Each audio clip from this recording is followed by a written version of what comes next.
மாஸ்டருக்கு வணக்கம். அனைத்து சகோதர சகோதரிகளுக்கும் வணக்கம். பாபுஜி மாஸ்டரினுடைய சகஜ மார்க்க தத்துவம் இந்த புத்தகத்தில் 6வது அத்தியாயம் மெய்மை உணர்தலுக்கான வழி, அதில் மாஸ்டரின் பங்கு, இதை பற்றின விளக்கங்களை மாஸ்டர் இந்த பகுதியில் கொடுத்துருக்காங்க.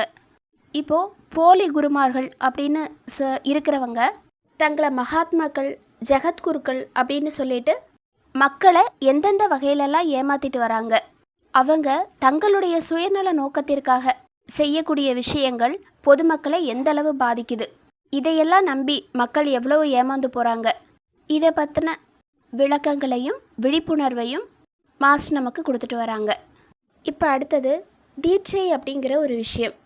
தீட்சை அப்படிங்கிறது ஞானத்தை கொடுத்து மும்மலங்களை அழிப்பது. பொதுவாக சீடனுக்கு ஒரு குரு தீட்சை கொடுக்கக்கூடிய பழக்கங்கிறது இந்திய ஆன்மீக பாரம்பரியத்தில் இருக்கக்கூடிய ஒரு விஷயம்.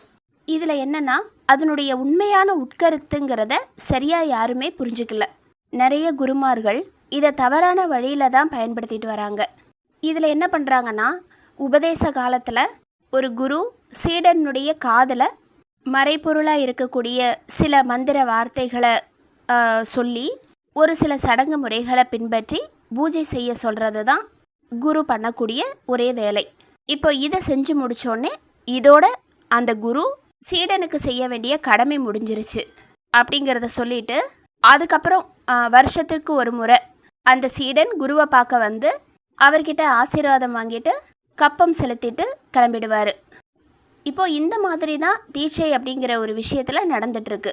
இதுக்கப்புறம் ஒரு குரு சீடனுடைய மேம்பாட்டிற்கு செய்ய வேண்டிய விஷயம் வேறு எதுவும் இல்லை. இந்த மாதிரி தான் நிறைய ஆன்மீக மார்க்கங்களில் செஞ்சுட்டு வராங்க. ஒரு சீடன் குரு கிட்ட இருக்கிற புனிதமான தொடர்பை எந்த சூழ்நிலையிலையும் முறிச்சிக்கக்கூடாது அப்படிங்கிறதுக்காக பொய்யான குருமார்கள் அவங்க தங்களுடைய நிலையை பாதுகாத்துக்கிறதுக்காக தந்திரமாக பயன்படுத்தக்கூடிய பல விஷயங்களில் இதுவும் ஒன்று. இது ஒரு ஏமாற்று வேலைதானே தவிர வேறு எதுவும் இல்லை. அதாவது இந்திய ஆன்மீக பாரம்பரியத்தின்படி ஒரு குரு தன்னுடைய சீடனாக ஒருத்தரை ஏற்றுக்கிட்டதுக்கப்புறம் உண்மையாகவே தீட்சை கொடுத்துட்டாங்கன்னா அவரால் அந்த பிணைப்பை துண்டிச்சிக்கவே முடியாது. இது ஒரு மிகப்பெரிய வரப்பிரசாதம். இது இயற்கையினுடைய பெரிய கருணை அல்லது பரந்த குணத்தை தான் இது காட்டுது. அப்போது தீட்சை அப்படிங்கிறது ஒரு புனிதமான விஷயம். குருவோட தேவை நமக்கு இருக்கே தவிர குருவுக்கு நாம் தேவையில்லை அப்படிங்கிறது கிடையாது. இந்த குரு சீடன் பிணைப்புங்கிறது என்றைக்குமே துண்டிக்கப்படாது, முறிக்கப்படாது. அவர் எப்போவுமே நம்ம கூட இருக்காரு. இறைவனுடைய அவதாரமாக தெய்வீகமாக உருவெடுத்து இருக்காரு. இதுக்காக தீட்சை அப்படிங்கிற பேரில் ஒரு குரு சீடனை ஏமாற்ற வேண்டிய வேலைங்கிறது கிடையாது. அது தேவையில்லை அப்படின்னு சொல்கிறாங்க. உண்மையிலேயே தீட்சை அப்படிங்கிறது என்ன? ஒரு சீடனுடைய இதயத்தில் தெய்வீக அன்பு முதன்மை பெற்று துளிர்த்து வரும்போது, அந்த தெய்வீக அன்பு இதயத்துக்குள்ளே வேரூன்றி இருக்கும்போது, அந்த சீடன்கிட்ட தெய்வத்தின் மேலே உண்மையான பற்றுறுதி அல்லது ஸ்ரத்தை உருவாகும்போது ஒரு குரு சீடனுக்கு சம்பிரதாயப்படி தீட்சை கொடுக்கணும். அப்போது தீட்சை அப்படிங்கிறது சீடனுக்கும் மகோன்னதமான தெய்வீக சக்திக்கும் தொடர்பு ஏற்பட்டிருக்கு அப்படிங்கிறது தான் குறிக்குது. இங்கே தான் குரு ஒரு சீடனையும் தெய்வீகத்தையும் இணைக்கக்கூடிய பாலமாக செயல்படுறாரு. இந்த நேரத்தில் சீடன் தனக்குள்ள எந்த அளவு கிரகிச்சிக்கக்கூடிய ஆற்றலை வளர்த்துக்கிறானோ அதுக்கு தகுந்தபடி ஆன்மீக சக்தி தானாகவே அவனுக்குள்ளே பாய ஆரம்பிக்குது. இப்படி ஒரு உறுதியான தொடர்பை ஏற்படுத்துறது மாஸ்டர்னுடைய சக்தியையும் திறமையையும் பொறுத்து இருக்குது. அப்போது இங்கே மாஸ்டர் சிறந்த சக்தியும் ஆற்றலும் உடையவராக கண்டிப்பாக இருக்கணும். இப்போது உறுதியாக ஒரு முறைக்கும் இந்த தொடர்பு ஏற்பட்டுருச்சுன்னா அந்த சீடன் பிறவா நிலை அல்லது முக்தி அடையிற வரைக்கும் இந்த தெய்வீக தொடர்புங்கிறது நீடிச்சிருக்கும். இந்த தொடர்பு தீட்சை கிடைச்ச சீடர்களுக்கு பிறவா நிலைங்கிற அந்த நிலையை அடைய நிறைய பிறவிகள் எடுக்க வேண்டிய அவசியம் இல்லை. இந்த அளவுக்கு தீட்சை அப்படிங்கிற விஷயம் புனிதமான ஒரு காரியமாக சொல்லப்பட்டிருக்கு. இந்த முறைப்படி ஒரு குரு சீடனுக்கு தீட்சை கொடுக்கும்போது, அதாவது மேன்மையான குருவால் சரியான முறையில் தீட்சை கொடுக்கப்பட்டிருந்தா அந்த சீடன் குருவை விட்டு விலகிறது அல்லது பிரியறதுங்கிற கேள்விக்கே இடம் கிடையாது. ஆனால் குருத்துவத்தையே தன்னுடைய பிழைக்கக்கூடிய தொழிலாக நினச்சிட்டு இருக்கிறவங்க தங்களுடைய சுயநலத்திற்காக போலியான தீட்சை கொடுக்குறாங்க. இப்படி போலியாக தீட்சை கொடுக்குறவங்க எப்போவுமே அதை பற்றியே யோசிச்சுட்டு இருக்காங்க. அவங்களுக்கு இந்த பிரச்சனையே ஒரு இடைவிடாத கவலையை கொடுக்குது. அதுக்காக அந்த போலி குருமார்கள் என்ன பண்ணுறாங்க, சீடனை தன்னுடைய பிடியிலேயே எப்பவும் வச்சுக்கணும் அப்படிங்கிறதுக்காக அந்த சீடன்கிட்ட நீ எப்போவுமே என்னை விட்டு விலகக்கூடாது, பிரிஞ்சு போகக்கூடாது, அப்படி போனேன்னா நரகத்தினுடைய எல்லா துன்பங்களையும் அனுபவிப்ப, இதுதான் ஆண்டவனுடைய கட்டளைன்னு சொல்கிறாங்க. அதாவது தீட்சை கொடுத்துட்டா நீ என்னை விட்டு விலகவே கூடாது அப்படின்னு சொல்லி போலி குருமார்கள் சீடன்கிட்ட ஒரு கட்டளையாகவே சொல்கிறாங்க. மாஸ்டர் என்ன சொல்கிறாங்கன்னா, உண்மையான பற்றுறுதியோடையும் ஸ்ரத்தையோடையும் இருக்கக்கூடிய சீடன் குருவோடு முழுமையாக பிணைக்கப்பட்ட நிலையில் இருக்கிறான். அப்படி இருக்கிற கட்டத்தில் தான் தீட்சைங்கிற சம்பிரதாயமே நடக்குது. இந்த நிலையில் குருவுக்கும் சீடனுக்கும் பிரிவுங்கிறது இயற்கையாகவே இருக்கிறதில்ல. இங்கே கட்டாய கோட்பாடுங்கிறது எங்கிருந்து வருது? இதை தான் மாஸ்டர் சொல்கிறாங்க. கட்டாயத்தினுடைய பேரில் ஒரு குரு சீடனை தாம் பக்கம் வச்சுக்கிறதுக்காக இந்த மாதிரி பயமுறுத்திட்டு இருக்காங்க. அறிவற்ற மக்களும் அதை வேத வாக்கியமாக நம்பி தன்னுடைய குருவினுடைய மனதில் சங்கடம் வர்ற மாதிரி ஒரு அதிருப்தி உருவாகக்கூடிய வகையில் எந்த செயலையும் செஞ்சிடக்கூடாது அப்படின்னு சொல்லி பயந்துக்கிட்டே இருக்காங்க. இந்த மாதிரி குரு செய்யக்கூடிய எல்லா அக்கிரமங்களையும் வேறு வழியே இல்லாமல் தாழ்மையோட மக்கள் பொறுத்துக்கிறாங்க. நம்மளுடைய சாஸ்திரங்களில் இந்த மாதிரி எதுவுமே சொல்லப்படலைங்கிறத நான் உறுதியாக சொல்கிறேன் அப்படின்னு மாஸ்டர் சொல்கிறாங்க.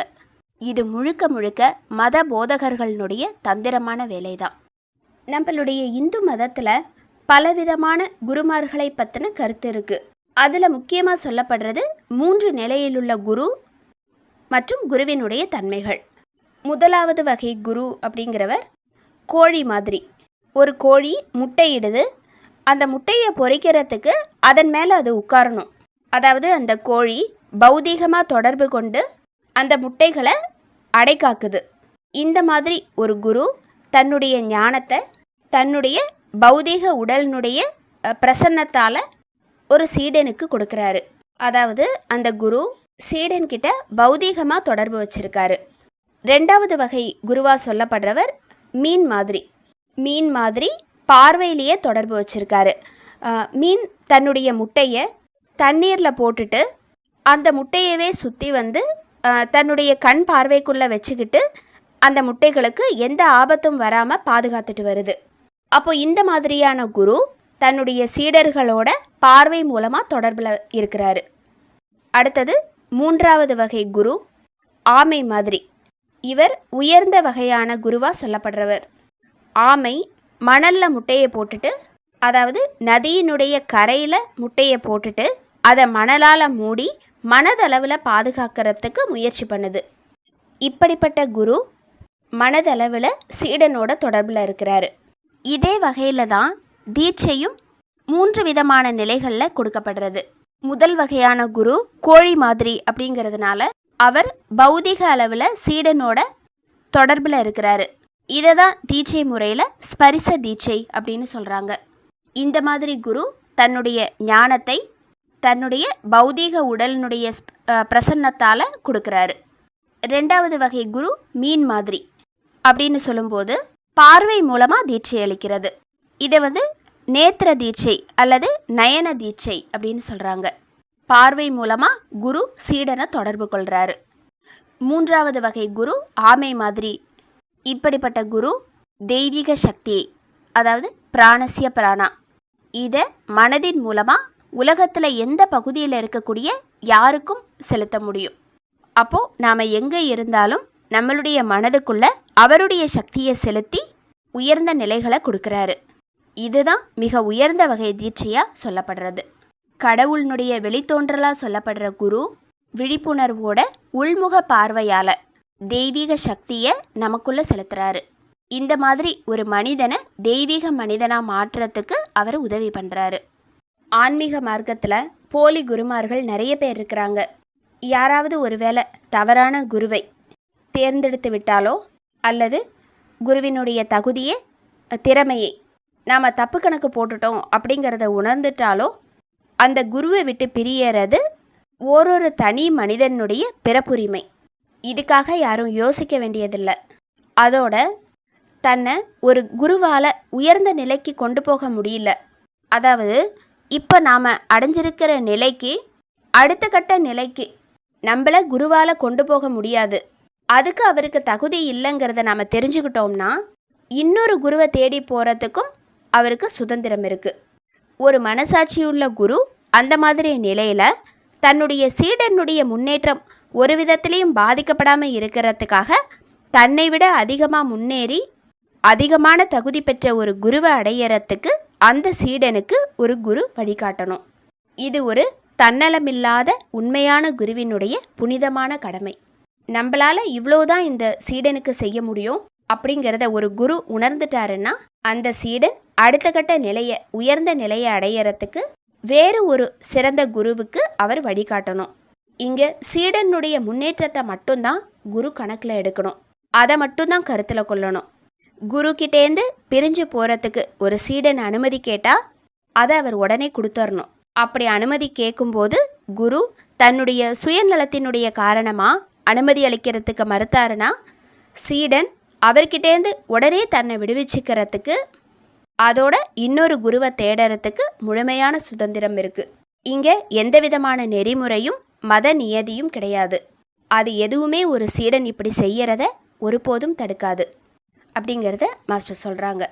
இப்போ அடுத்தது நிறைய குருமார்கள் அவங்க கற்றுக்கிட்ட பலவிதமான சாஸ்திரங்கள், புனித நூல்கள், இதை எல்லாத்தையுமே மற்றவங்களுக்கு போதிச்சும் சமய சொற்பொழிவு இதெல்லாம் நிகழ்த்திட்டும் வர்றவங்க குருமார்களில் கொஞ்சம் மேம்பட்டவர்களாக சொல்லப்படுறவங்க. இப்போ இவங்கெல்லாம் என்ன பண்ணுறாங்க, ஒரு ஆசிரமங்கள் இல்லைன்னா சங்கங்கள் இதை எல்லாத்தையும் அமைச்சிக்கிட்டு தங்களை யார் யாரெல்லாம் பின்பற்றி வராங்களோ அவங்களுக்கு மத்தியில் ராஜபோகமான வாழ்க்கையை அனுபவிச்சுட்டு வராங்க. இந்த குருமார்கள் வெளியில் நிறைய இடத்துக்கு பயணம் பண்ணி பெரிய பெரிய கூட்டங்கள்லாம் பேசி மக்களுக்கு என்ன செய்யணும் என்ன செய்யக்கூடாது இந்த மாதிரியான ஒரு போதனைகளை சொல்லி மாயை, ஜீவன், பிரம்மன் இந்த மாதிரி சில விஷயங்களை, முக்கியமான விஷயங்களை பற்றி பேசி மக்களுக்கு விளக்கம் கொடுப்பாங்க. இந்த சொற்பொழிவுகளை கேட்கறதுக்காக மக்கள் ஆயிரக்கணக்கில் ஆட்டு மந்தைகள் போல திரண்டு வந்து இந்த பேச்சுகளை கேட்டு பிரமிச்சு இருப்பாங்க. இவங்களுக்கு நிறைய உயர்ந்த வகையான கருத்துக்கள்லாம் தெரியுது, பரந்த அறிவு இருக்குது அப்படிங்கிறத மக்கள் நம்பி அதை பார்த்து வியப்படைந்து இவங்க தான் உண்மையான மகாத்மாக்கள், ஞானிகள் அப்படின்னு சொல்கிறாங்க. இப்போது இந்த நேரத்தில் மக்களுக்கு ஏதாவது ஒரு சந்தேகம் வருது, அந்த சந்தேகத்தை அவங்கக்கிட்ட கேட்டு அந்த கேள்விகளுக்கு அவங்க புத்தகத்தில் சாஸ்திரங்களில் படித்ததுலேருந்து சரியான பதில் சொல்லிட்டாங்கன்னா இவங்களை பெரிய மகாத்மாக்கள் அளவுக்கு மக்கள் மனதில் நிலைநிறுத்தி மதிக்க ஆரம்பிச்சிடுறாங்க. அப்போது தான் மதித்து ஏற்றுக்கிறதோட மட்டுமல்லாமல் தன்னை சுற்றி இருக்கிறவங்களுக்கும் இந்த குருவை பரிந்துரை பண்ணுறாங்க. அதாவது இவங்களையே குருவாக ஏற்றுக்கிறதுக்கு மக்கள் உள்முகமாக தூண்டப்படுறாங்க. உண்மையிலேயே இங்கே இவங்களுடைய கல்வி அறிவு தான் பேசப்படுறதே தவிர உண்மையான ஆன்மீக தகுதி இல்லை.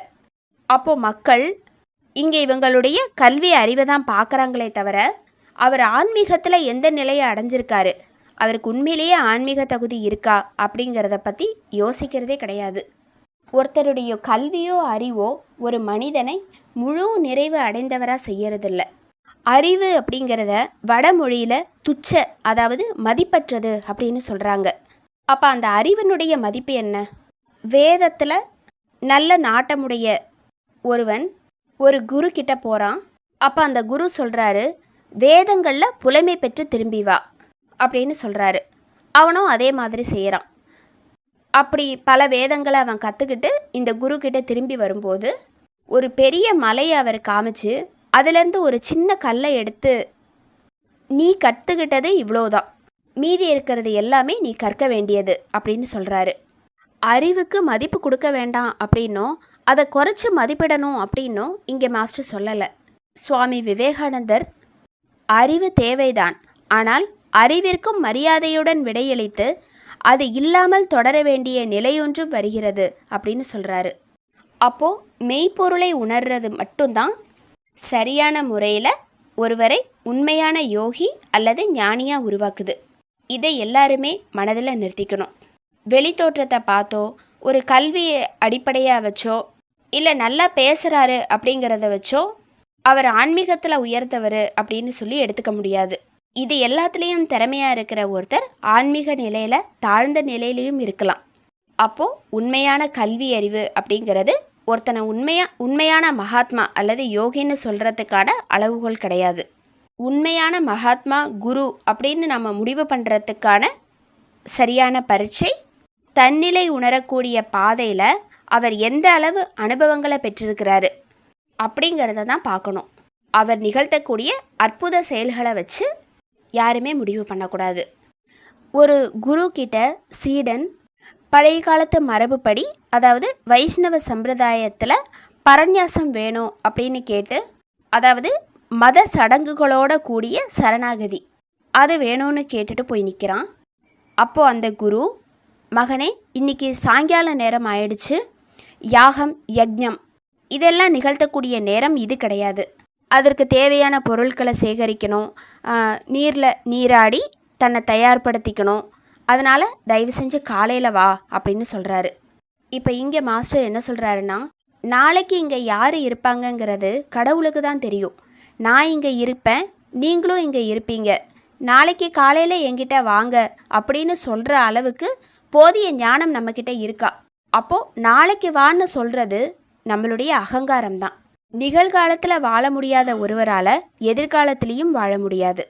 உயர்ந்த வகையான சனாதன தர்மம் சொல்கிறது என்னென்னா, கடந்த காலங்கிறது எதுவுமே கிடையாது, வருங்காலங்கிறதும் எதுவும் கிடையாது, என்றுமே நிலையாக இருக்கக்கூடியது நிகழ்காலம் மட்டும்தான்.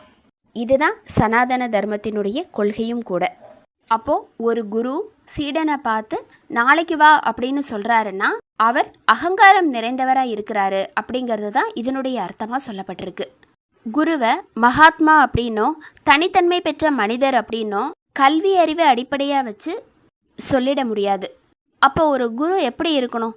இருக்குமிடம் தெரியாதவரா, மற்றவங்களால் பொருள்படுத்த முடியாத ஒருவரா, பெருமை கர்வம் ஆணவம் இந்த மாதிரியான உணர்வுகளுக்கு அப்பாற்பட்டவரா, நான் அப்படிங்கிற எண்ணமே கொஞ்சம் கூட இல்லாதவரா, அப்படிப்பட்ட ஒரு நிலையில தான் நிரந்தரமாக இருக்கணும். அவர் தான் உண்மையான மகாத்மா. கல்வி அறிவு தான் மெய்மை உணர்தலினுடைய முதல் படி அப்படின்னு சொல்லி அது ரொம்ப அவசியமானது, தவிர்க்க முடியாததுன்னு நிறைய பேர் சொல்கிறாங்க. இந்த கருத்தை நான் எப்போவுமே ஒத்துக்க மாட்டேன் அப்படின்னு மாஸ்டர் சொல்கிறாங்க. ஏன்னா கல்வி அறிவுங்கிறது மூளையால் சாதிக்கப்படுறது, ஆனால் மெய்மை உணர்தல்ங்கிறது ஆன்மா விழிப்புணர்றதுனால ஏற்படக்கூடிய ஒன்று. அப்போது இது கல்வி அறிவிற்கும் அப்பாற்பட்டது. கல்வி அறிவை அடிப்படையாக வச்சு பல விஷயங்களுக்கு விளக்கம் கொடுக்கலாம். இது செய்யலாம், இது செய்யக்கூடாது, இந்த மாதிரியெல்லாம் அறிவுரை பண்ணலாம். இதெல்லாம் பண்ணுறவங்க உண்மையான குரு இல்லை, அது வெறும் படிப்பறிவினுடைய வெளிப்பாடு மட்டும்தான். குரு கிட்டேருந்து நமக்கு தேவைப்படுறதெல்லாம் என்ன? நம்மளுடைய ஆன்மாவை விழிக்க செய்யவல்ல ஒரு உண்மையான தூண்டுதல், மெய்மை நிலையை நோக்கி செல்லக்கூடிய மார்க்கத்தில் அவர் நமக்கு கொடுக்கக்கூடிய நேரடியான ஆதரவு. இதுதான் ஒரு குரு கிட்டேருந்து நமக்கு தேவைப்படுற விஷயம். அப்போது நாம் வெற்றியை குறிக்கோளாக எடுத்துக்கிட்டு இருக்கிறோம் அப்படின்னா இப்படிப்பட்ட ஒரு மனிதரை தான் தேடி அடையணும். முடிவாக ஒரு ஆன்மீக குருவாக ஒருத்தரை நாம் ஏற்றுக்கிறதுக்கு அவருடைய கல்வி அறிவையோ அற்புதங்களையோ கணக்கில் எடுத்துக்கக்கூடாது. மெய்நிலையை உணரக்கூடிய அந்த ஆன்மீக துறையில் அவர் எவ்வளவு சாதனைகள் செஞ்சிருக்கிறாரு அப்படிங்கிறத தான் நாம் மதிப்பிடணும். அதோட அவர் தன்னை எந்த அளவு சுதந்திரமாக வச்சிட்ருக்கிறாரு, அதாவது அவர் சமஸ்காரத்திலிருந்து விடுபட்டிருக்காரா அப்படிங்கிறதையும் நாம் பார்க்கணும். ஏன்னா நாம் சுதந்திரமாக இருந்தால் தான் மற்றவங்களையும் சுதந்திர பாதையில் அழைச்சிட்டு போக முடியும். அப்போது ஒரு குரு சுதந்திரமாக இருந்தால் தான் அவரை நோக்கி வர சீடர்களையும் அந்த பாதையில் கூட்டிகிட்டு போக முடியும். அவரே சமஸ்காரங்கள் மாயை அகங்காரம் இந்த கட்டுக்குள்ளே இருந்தாருன்னா அவரால் எப்படி மற்றவங்களை விடுவிக்க முடியும்? அப்போது ஒரு உண்மையான குரு இதுலேருந்தெல்லாம் விடுபட்டிருக்காரா அப்படிங்கிறதையும் நாம் முக்கியமான விஷயமாக கருத்தில் எடுத்து ஆலோசிக்கணும் அப்படிங்கிறத சொல்லி மாஸ்டர் இந்த பகுதியை முடிச்சிருக்காங்க. முன்னொரு காலத்தில் ஒரு குதிரை வியாபாரியும் மன்னனும் நெருங்கிய நண்பர்களாக இருந்தாங்க. அந்த குதிரை வியாபாரி உயர்ந்த விலையுடைய குதிரைகளை மன்னருக்கு கொண்டு வருவார். அவர் கொண்டு வர குதிரைகள் நல்ல ஆரோக்கியமாகவும் சுறுசுறுப்பாகவும் இருக்கும். அவர் என்ன விலை சொன்னாலும் மன்னர் எதுவுமே பேச மாட்டார். அந்த விலையை கொடுத்து அவர் வாங்கிக்குவார். இப்போ இதனால் அந்த குதிரை வியாபாரி மன்னன் 2 பேருமே ரொம்ப சந்தோஷமாக இருந்தாங்க. இந்த வகையில் இவங்க 2 பேருக்கும் இருக்கிற நட்பும் ரொம்ப நெருக்கமானதாக ஆயிடுச்சு. இப்படியே பல காலம் தொடர்ந்துட்டு இருந்த நிலையில் திடீர்னு ஒரு நாள் அந்த குதிரை வியாபாரி தன்னுடைய செல்வங்கள் எல்லாத்தையுமே இழக்க ஆரம்பித்தார். அப்போது அந்த வியாபாரியால் ரொம்ப கம்மியான விலைக்கு தான் குதிரைகளை விற்க முடிஞ்சுது. ஏன்னா அந்த குதிரைகள் எல்லாமே நோய்வாய்ப்பட்டு இறக்க ஆரம்பிச்சுது. என்ன காரணம் அப்படிங்கிறதையும் அவரால் கண்டுபிடிக்க முடியல. இந்த கட்டத்தில் அந்த வியாபாரி நிறைய கஷ்டங்களை சந்திக்க ஆரம்பித்தார். தான் சேர்த்து வச்சிருந்த செல்வங்கள் எல்லாமே குறைய ஆரம்பிச்சது. குடும்பமே கஷ்டத்துக்குள்ளே போயிடுச்சு. ஒருவேளை சாப்பாட்டுக்கும் இருக்கிறதுக்கு இடமும் இல்லாத நிலையில் அந்த வியாபாரி தள்ளப்பட்டுட்டார். இப்போ இந்த நிலையில் அந்த வியாபாரி மன்னன் கிட்ட போய் தன்னுடைய நிலையை எடுத்து சொல்லி கொஞ்சம் பண உதவி கேட்குறாரு. எல்லாத்தையும் பொறுமையாக கேட்ட மன்னன், சரி இப்போ உன்னால் என்ன வேலை செய்ய முடியும் அப்படின்னு சொல்லி கேட்குறாரு. எனக்கு குதிரையை தவிர வேற எதுவுமே எனக்கு தெரியாது, அதை பற்றின அறிவு மட்டும்தான் எனக்கு இருக்குது அப்படின்னு சொல்கிறாரு. சொல்லிட்டு ரொம்ப நாளைக்கு முன்னாடி நான் இந்த சாட்டைகள் தயாரிக்கிறதுக்கு பயிற்சி எடுத்துகிட்ருக்கேன், அப்போ எனக்கு சாட்டைகள் தயாரிக்க தெரியும் அப்படிங்கிறதையும் தெரியப்படுத்துகிறாரு. உடனே மன்னர் யோசிச்சுட்டு அங்கே இருக்கிற பொருளாளரை கூப்பிட்டு, இந்த குதிரை வியாபாரி எப்போ கேட்டாலும் எந்த காரணமும் கேட்காம 500 பொற்காசுகளை மட்டும் இவருக்கு கொடு அப்படின்னு சொல்கிறாரு. அந்த வியாபாரிக்கு தன்னுடைய குடும்பத்தை நடத்துறதுக்கு இந்த 500 பொற்காசுகள் பத்தாது. ஆனாலும் மன்னர் கொடுக்குறாரு அப்படிங்கிறதுக்காக அதை ரொம்ப சந்தோஷமாக ஏற்றுக்கிட்டாரு. இதே மாதிரி பல நாட்கள் போச்சு. அந்த குதிரை வியாபாரியும் தன்னுடைய விடாமுயற்சியோட நிறைய சாட்டைகள் தயாரிக்க ஆரம்பித்தார். நிறைய நேரத்தை அதுக்காக ஒதுக்கி சாட்டைகளை தயார் பண்ணி மன்னர்கிட்ட எடுத்துன்னு கொடுக்குறாரு. அதுக்கு ஏற்றபடி இவருக்கு கொஞ்சம் வருமானமும் கிடைச்சிது. தன்னுடைய குடும்பத்திற்கு இருக்கிறதுக்கான இடமும் சாப்பாடும் போடுறதுக்கான வசதி அந்த குதிரை வியாபாரிக்கு இப்போ கிடைச்சிட்ருக்கு. கொஞ்ச காலம் போன பின்னாடி சாட்டைகள் தயாரிக்கிறதுல இந்த வியாபாரி நல்ல தேர்ச்சி அடைஞ்சிடுறாரு. அதுக்கு அவருடைய விடாமுயற்சி, தன்னம்பிக்கை இதுதான் காரணமாக இருக்குது. இப்போ அவருக்கு அந்த சாட்டைகள் செய்யறதுலேயே நிறைய வருமானம் கிடைக்குது.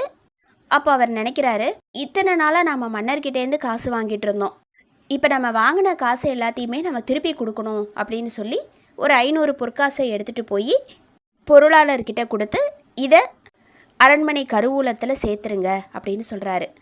அப்போது அந்த பொருளாளர் நினைக்கிறாரு, என்னுடைய வேலை உங்களுக்கு கொடுக்கறது தான் அப்படின்னு சொல்லியிருக்காரே தவிர உங்ககிட்டேருந்து வாங்கிறதுக்கு மன்னர் எனக்கு ஆணை கொடுக்கல அப்படின்னு சொல்லிட்டு அவர் மன்னர்கிட்ட போய் சொல்கிறாரு, இந்த மாதிரி இவர் 500 பொற்காசை என்கிட்ட கொண்டு வந்து கொடுக்குறாரு அப்படின்னு சொல்லிட்டு.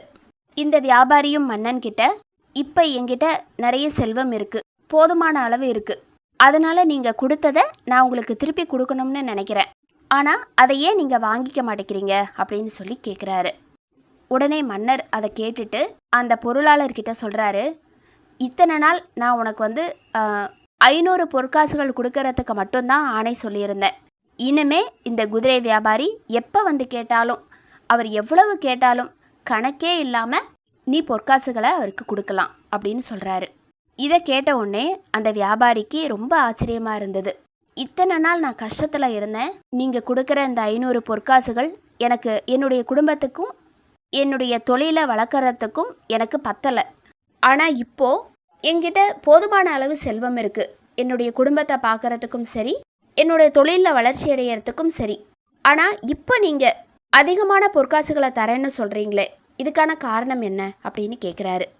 அதுக்கு மன்னர் சொல்கிறாரு, அப்போ நீ கஷ்டத்தில் இருந்த காலத்தில் உனக்கு நான் நிறைய பணம் கொடுத்துருந்தேன்னா இந்த பணமே போதுமானதுன்னு சொல்லிட்டு நீ சோம்பேறியாக இருந்திருக்கலாம், உழைச்சி முன்னேற்றம் அடையாமல் நீ போயிருந்திருக்கலாம். ஆனால் இப்போ நீ நல்ல முன்னேற்றம் அடைஞ்சிட்ட, இன்னொரு தொழிலையும் கற்றுக்கிட்ட. இப்போது இந்த தொழிலை இன்னும் மேம்படுத்தி அடுத்த கட்டத்திற்கு எடுத்துகிட்டு போகிறதுக்கு உனக்கு நிறைய பணம் தேவைப்படும், அதுக்காக தான் இந்த பணத்தை நான் உனக்கு கொடுக்க சொல்கிறேன் அப்படின்னு சொல்கிறாரு. இப்போ அந்த குதிரை வியாபாரி நல்லா புரிஞ்சுக்கிட்டாரு, மன்னர் நமக்கு துன்பமான தருணங்களில் உதவி செஞ்சதோடு மட்டுமல்லாமல் நாம் முன்னேறத்துக்கான போதுமான வாய்ப்புகளையும் நமக்கு கொடுத்துருக்காரு அப்படிங்கிறத.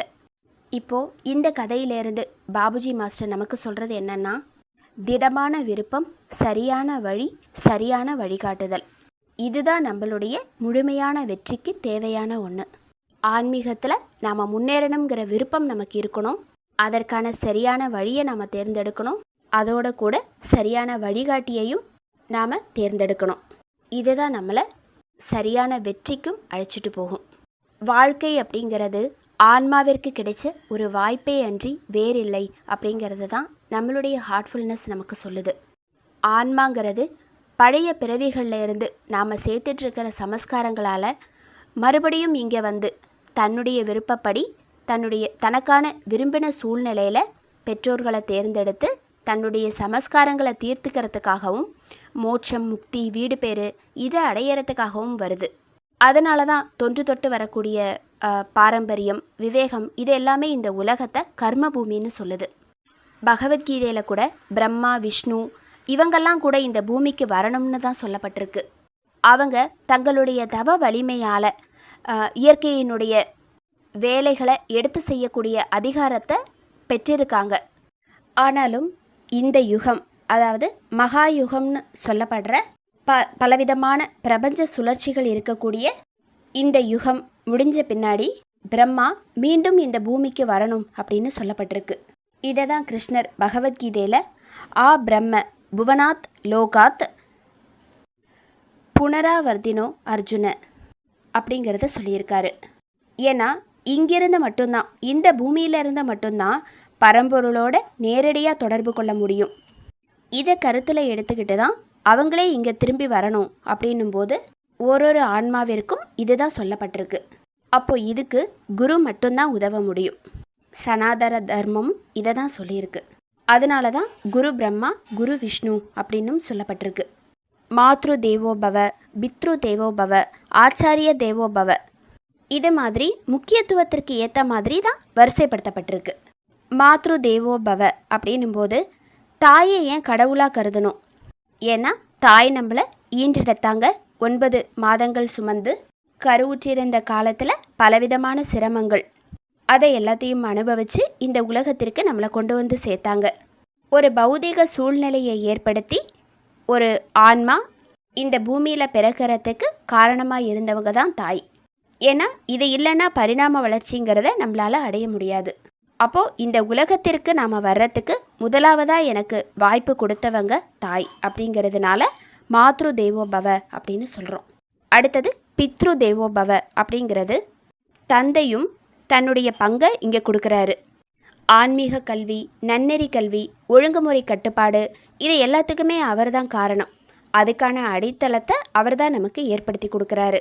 அதனால தான் பித்ரு தேவோபவ அப்படின்னு சொல்கிறோம். அடுத்தது ஆச்சாரிய தேவோபவ அப்படிங்கிறது குருவை பற்றி சொல்லப்பட்டிருக்கு. ஆச்சாரியர் அப்படிங்கிறவர் தன்னுடைய உடல், மனம், அறிவு இதை எல்லாத்தையுமே கவனிச்சுக்கிறதோடு மட்டுமல்லாமல், அதாவது நம்மளுடைய உடல், மனம், அறிவு இதை கவனிச்சுக்கிறதோடு மட்டுமல்லாமல் நம்மளுடைய ஆன்மாவையும் சேர்த்து கவனிச்சுக்கிறாரு. அவர் முழுமையானவர். அவர்கிட்ட நம்மளுடைய வாழ்க்கையை முழுமையாக நிர்வகிக்கக்கூடிய பொறுப்பை ஒப்படைக்கிறோம். அவர் நம்மளுடைய உடல், மனம், ஆன்மா இதை எல்லாத்தையுமே நல்லா பராமரிக்கிறாரு. அப்படிங்கிறதுனால தான் உயர்ந்த நிலையை வகிக்கிறாரு. அப்போது அப்படி ஒரு மாஸ்டரை நம்ம கண்டுபிடிச்சிட்டோன்னா அவரை விட்டு விலகாதபடி நீங்கள் பிணைச்சிக்கோங்க அப்படின்னு சொல்கிறாங்க. சாஸ்திரங்களில் சொல்லப்பட்ட மாதிரி மர்க்கட நியாய, மார்ஜார நியாய இந்த மாதிரி 2 விதமான நியாயங்களை பற்றி சொல்லுது. மர்க்கட நியாய அப்படிங்கிறது இந்த குரங்கு குட்டி தன்னுடைய தாயை இறுக பற்றிக்குது, இல்லைன்னா அது விழுந்துரும். இதை பற்றி அந்த குரங்குக்கு எந்த கவலையுமே கிடையாது. 2வது மார்ஜார நியாய அப்படிங்கிறதுல பூனை தன்னுடைய குட்டிகளை கவ்விக்கிட்டு தான் போகக்கூடிய இடத்துக்கெல்லாம் அதை தூக்கிக்கிட்டு போகும். இப்போ இது 2த்துலேயுமே பிடிச்சிட்ருக்கு, ஒன்றுத்தில் இன்னொன்று பிடிக்கப்பட்டிருக்கு. அப்போது இது 2த்துலேயுமே பிரியக்கூடிய அபாயங்கிறது இருக்குது. இந்த மாதிரி ஒரு பிரிக்க முடியாதபடி மாஸ்டரோட நாம் உள்முக தொடர்பு ஏற்படுத்திக்கணும் அப்படிங்கிறத மாஸ்டர் சொல்கிறாங்க. மாஸ்டருக்கு நன்றி. அனைத்து சகோதர சகோதரிகளுக்கும் நன்றி.